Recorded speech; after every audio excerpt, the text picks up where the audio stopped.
Constant rule.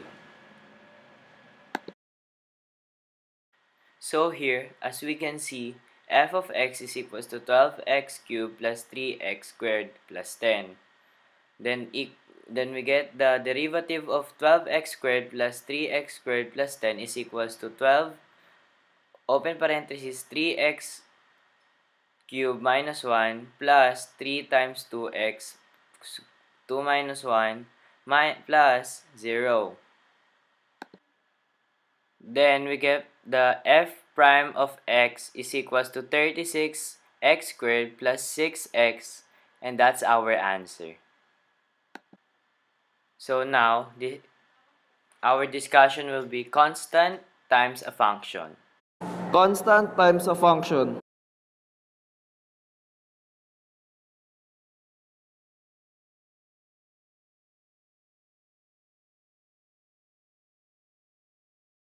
First, we should bring down the exponent, which is 3.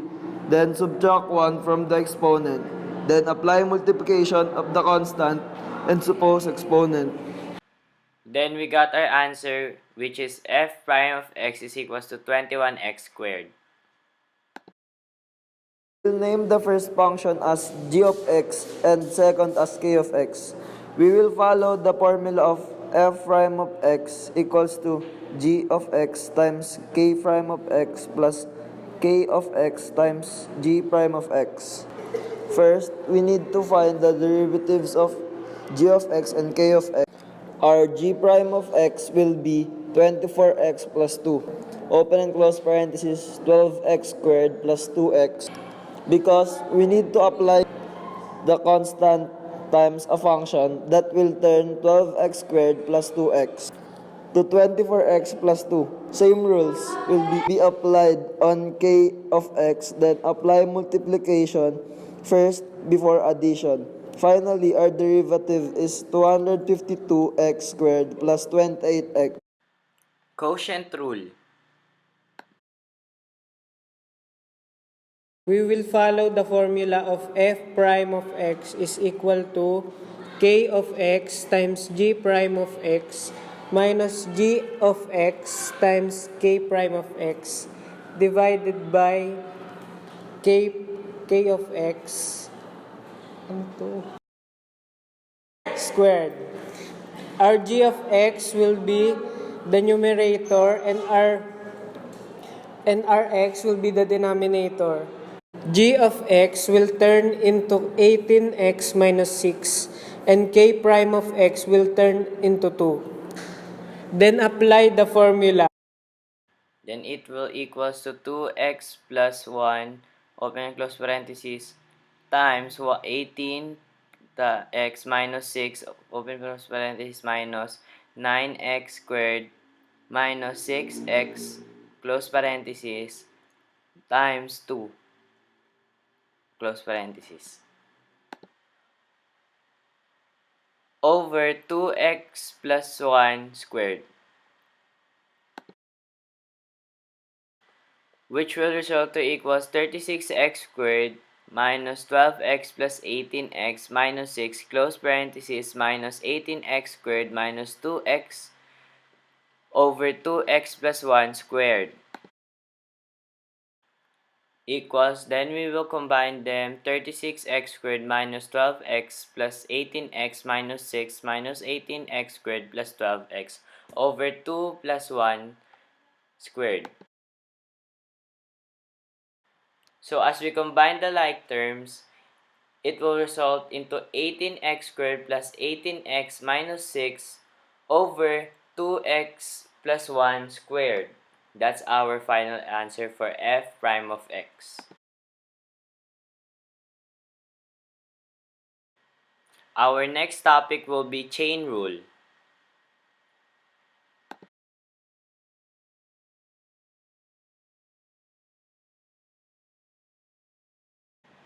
With the equation given, y is equals to square root of x raised to the 4th power minus 3 or 37, rather,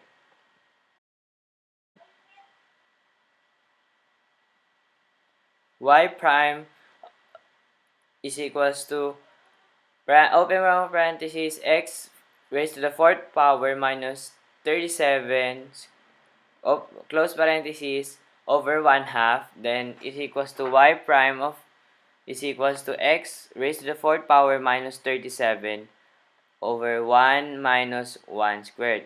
We get that because of the square root.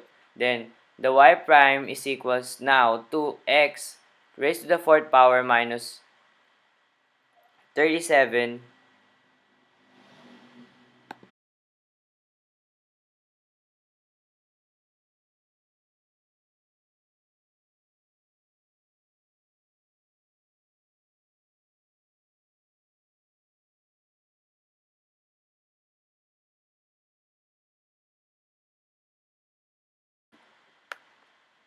So, continuing, y prime will be is equals to 4x cubed times 1 half x raised to the fourth power minus 37 over 1 times 1 half. Then it will equals to y prime is equals to 2x cubed, open parenthesis, raised to the fourth power times 37 1 half, and that will be our final answer. We got that because of the derivative of 4x cubed times 1 half, open and close parenthesis, x raised to the fourth power minus 37, close parenthesis 1 half. Then we distribute the 1 half, then combine like terms. After we combine the like terms, we find the derivative. Then we came up with this answer.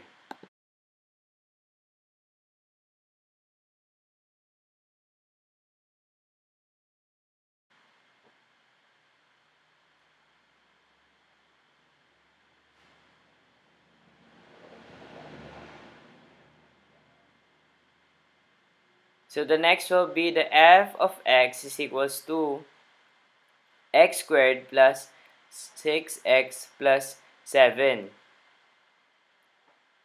Then we get the derivative of the first derivative will be equal to f of x is equal f prime of x is equals to y prime is equals to 2x plus 6. Then the second derivative will be y prime of x is equals to negative 2. That's how easy it is.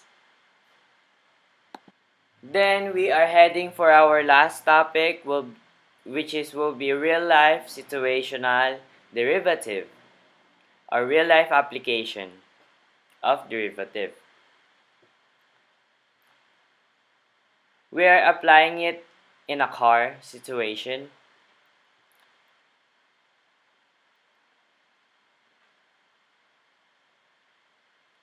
It will resort to y t is equals to sine of t times cos of t. We will get, then after that we will get the derivatives of that, which is equals to y prime of t is equals to v of t is equals to sine t prime of cos t plus cos t prime sine t is equals to cos squared plus minus negative sine squared t. Just a combination of the like terms. So at the amplitude will be v is equals to t is equals to 0. Well, is equals to cos squared plus negative sine t is equals to 0. It will be our cos squared plus sine squared plus the continuation sorry for the interruption, is equals to t is over pi over 4 times 2n plus 1, open and close parenthesis, small n. The small n represents the t integer. Y is equals to pi over 4 is equals to sine, open parenthesis, pi over 4 times cos pi over 4 is equals to the square root of 2 over 2 times the square root of 2 times over 2 is equals to 2 over 4, then simplify 1 over 2. Then we get our answer or amplitude, which is 1 over 2 or 1/2 feet. And that's all. Thank you.